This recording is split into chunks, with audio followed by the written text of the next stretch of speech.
আগলৈ কোনো কাৰো কণ্টিনিউ নহ'ব সেইকাৰণে মই সেই মীনা বজাৰখনেই মানে মই অংগনবাড়ী চেণ্টাৰত আনিবলৈ চেষ্টা কৰিছোঁ সেইকাৰণে শিশুসকল যাতে আৱেগিক বিকাশ হয় সিহঁতৰ গোটেইখিনি ডেভেলপমেণ্ট হয় হয়নে নহয় ইয়াতে মই ইয়াতে সিহঁতক ঘূৰাই দিবি সিহঁতে নিজেই এনেকৈ ঘূৰাব ইয়াতে মই লিখা আছে 1 2 3 4 একদম দহলৈকে লিখা আছে ঠিক তেনেকৈ একত কেইটা ল'ৰা ছোৱালী আছে এজন বহি আছে চকীখনত আৰু ইয়াতে দুজন তেনেকৈ তিনিজন এনেকৈ চাৰিজন সিহঁতে দহলৈকে গোটেইখিনি জানিব হয়নে নহয় একৰ পৰা দহলৈকে গোটেইখিনি যদি এই চকীখনৰ মাধ্যমেৰে আৰু এনেকৈ মীনা বজাৰ এনেকৈ ঘূৰাৰ মাধ্যমেৰে সিহঁতে ভালদৰে বুজি পাব সেইকাৰণে মই এইটো TLM লৈ আহিছোঁ এইটো হ'ল নিউমাৰাচিৰ ওপৰত TLM এতিয়া মই ভাষা জ্ঞানৰ ওপৰত এটা TLM লৈ আহিছোঁ এইখন হ'ল গামোচা এইখন গামোচা দিয়াৰ লগত মোৰ এটা একশ্যন চঙো মই মানে অলপ মডিফাই কৰিছোঁ ক'ৰবাত শুনিছিলোঁ কিন্তু শুনি পেলাই মই এই বস্তুটো অকণমান সুৰ চুৰ মিলাই অলপ মানে হেৰি কৰিছোঁ যাতে সকলোৱে থিয় হ'ব এইখন মই পিন্ধি ল'লোঁ এতিয়া ল'ৰা ছোৱালীয়ে ভাল পাব এইখন গামোচা হয়নে নহয় আমি নামঘৰত কি লওঁ গামোচা লওঁ হয়নে নহয় আৰু আমি চাপৰি বজাওঁ নাম ধৰোঁ সেইকাৰণে মই এটি নামৰ হেৰিত মানে মই হেৰিটো বনাইছোঁ গামোচাখন বনাইছোঁ ইয়াতে 6 ঋতু আছে আৰু ইয়াতে 7 বাৰ নাম মই নাম গাই মই সিহঁতক শিশুসকলক মই ভাষাৰ বিকাশ মানে ঋতুৰ নাম আৰু 7 বাৰৰ নাম ক'বলৈ চেষ্টা কৰিছোঁ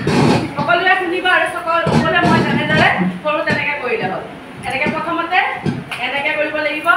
এনেকৈ কৰিব লাগিব এনেকৈ কৰিব লাগিব দেই প্ৰথমতে সকলোৱে ধ্যান কৰক ভগৱানক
Jana